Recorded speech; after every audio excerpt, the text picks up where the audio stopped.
The EU's Trade Commissioner Phil Hogan has lashed out at the UK's lack of ambition during post-Brexit trade talks with the European Union, warning that needs to quickly change if an agreement is going to be signed before the end of the transition period.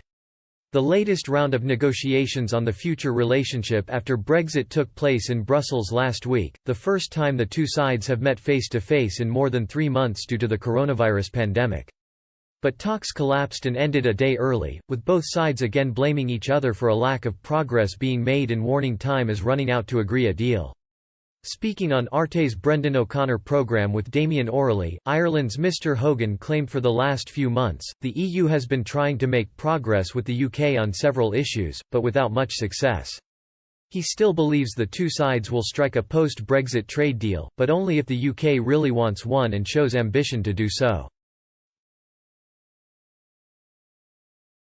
But the EU Trade Commissioner warned there is still frustration from Brussels, the good faith being shown as not being replicated by British negotiators. Mr Hogan said, "I still believe there will be a deal. The ambition of that deal on the European Union side is real.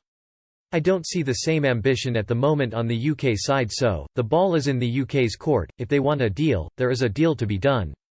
Very little has happened in the last few months and there's a frustration on the EU side about the fact that the good faith in terms of the negotiations that's required on both sides is not happening to the extent that it should. Not any old deal will do." Mr Hogan said huge divisions still remain between the two sides on issues ranging from fisheries and the role of the European Court of Justice in dispute resolution. He insisted the EU is willing to compromise and Brussels wants to agree a deal that could be approved by both the House of Commons and the European Parliament.